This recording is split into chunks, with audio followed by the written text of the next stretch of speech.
Welcome back. Thank you for staying with us. The CCC is talking tough about vandalism after an act touched the very heart of the city and an iconic St. Lucian figure. The office of the mayor is sending out a stern warning to vandals that they will be pursued and arrested if they keep up their destructive behavior. The warning comes on the heels of the unconscionable act of defacing the Sir John Compton monument at Constitution Park. The plaque that formed part of the structure is no more. It will be replaced, but the communications manager in the office of the mayor, Jason Hollingshead, says the individual who did the damage will face the consequences. We are aware that the plaque on the St. John Compton statue has been vandalized. As a matter of fact, that occurred on Wednesday morning by one of the vagrants in the city. So our city police are aware, and they are currently pursuing that individual. They know who did it and they're pursuing that individual. Hollingshead says it's a shame that when funds are spent on such national projects and other beautification projects, they are not respected. He says the aim is for the longevity of such great works and for the enjoyment of all. As such, a zero-tolerance approach is being taken against vandalism. We want to make it clear to, persons in the city bent on, committing acts of vandalism to deceased. Because if caught by our city police, of course, they will be facing real repercussions. The monument in honor of Sir John Compton, affectionately referred to as the Father of the Nation, was officially unveiled at Constitution Park on the 21st of February 2015. One business owner is airing his frustration over the number of vendors who have seemingly taken over the sidewalks surrounding his store. The businessman says while he has no issue with vendors trying to earn a daily bread, he fears that the large cluster forming outside his establishment is hampering his business. Rochelle Gonzalez reports. Businessman Manish Matani, who is the manager of Voyager in the William Peter Boulevard, has called on vendors in the vicinity to have some consideration for the nearby businesses where they set up their trays. Matani said whilst he is very understanding of the vendors who are simply trying to earn a living, the overcrowding and antisocial behavior which they attract is having a negative effect on his business. It's become, apart from them selling products, they're selling chaos, because outside it's not easy to get through the roads, it's not easy for people to pass. And for people to get into my store, it's very difficult.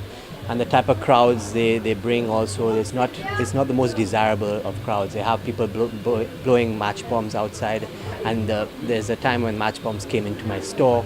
So it's not easy, and it is not making a conducive environment for us and our customers. And our customers are complaining about it, and business has become very, very difficult. According to Matani, many of the vendors have stores of their own, yet they continue to encroach on his establishment, making it difficult to conduct his own business. This issue, he said, is an unnecessary addition to the problems he already faces in the retail business. Business is becoming a lot tougher in every way possible. More competition, there's online buying, so all these things, and people just don't have as much money as they used to. So things are very difficult, and this doesn't help. The people outside, they need to find another place for them, and they should find a place for them because they also need to make a dollar. And I feel sad about it, but at the same time I have to protect myself. And I pay taxes, I hire people, a lot of people depend on me. So I can't let them down, and things are becoming difficult, so it's easier for things to go awry, and I don't want that to happen. Matani said business people need to help each other rather than fight each other down, since they all share a common goal. Reporting for Hot 7 News, I am Rochelle Gonzalez. Thank you, Rochelle. Bus drivers are speaking out about not receiving the rebate which they were expecting from the government this Christmas. The rebate covered an 8-month period for 2018. The PRO of the Cicero Minibus Association says that while he was not duped into believing that it would come before Christmas, others were desperately depending on those funds. So many drivers there right now, they're depending on that little rebate. Some want to put it on their bank account, some they want it after Christmas, some want it before Christmas. I'm not depending on rebate because I'm versatile. Not because I'm versatile, other drivers don't need their little money. Everybody needs their little money for Christmas shopping, whatever. But They're lying to us. They will not give rebate. That's what they're doing, because you see right now, St. Lucian believe in lies. They love lies. If you lie to them, that's what they like. That lying prime minister will never, never give no driver. And you see, if these fellows was like me, just stay home for 2 weeks and just don't come in town. Just stay home. Eat grass. Go and tie your goats, whatever, sheep, whatever. Just stay home, and then they will see if drivers are important people. But because to these people, bus drivers not important. That was the Public Relations Officer of the Cicero Minibus Association, Alexis Alexander. In other news, opposition-appointed Senator Joakim Henry has denounced what he says are attempts by the Castries Southeast MP Guy Joseph to malign his character and cast doubt on his involvement in work at the Marigot playing field. The attempt by Guy Joseph to try to smear what he knows very well to be his approach to governance is really low.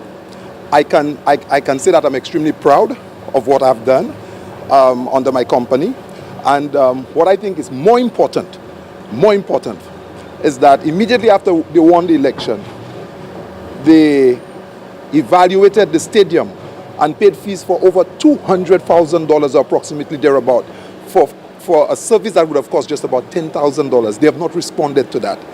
You could ask them to provide all of the details as it relates to either Inc. and my participation at the Marigot playing field. Henry and Joseph faced off as two brothers, at least by the standard of their Seventh-day Adventist faith, in the 2016 general election. If you've ever heard the soft piano music through the city streets, then it's probably Alex's Shaved Ice Cream. Children as well as adults flock towards the ice truck on a hot, steamy day. Come January, he says patrons can look forward to more variety. The blistering heat of the Caribbean sun means that individuals must find creative ways to keep cool, and one of the tastiest ways to do so while on the go is by patronizing mobile vendors selling icy treats. Owner of Alex Shaved Ice, David Alexander, has solidified himself as a premier purveyor of delicious shaved ice available in an assortment of flavors. Yet he says he is still looking to increase the number of local flavors moving into the new year. For the new year, people, we have 3 new bikes. We have 31 new flavors. We also have a soft serve ice cream. We also implementing a cotton candy bike.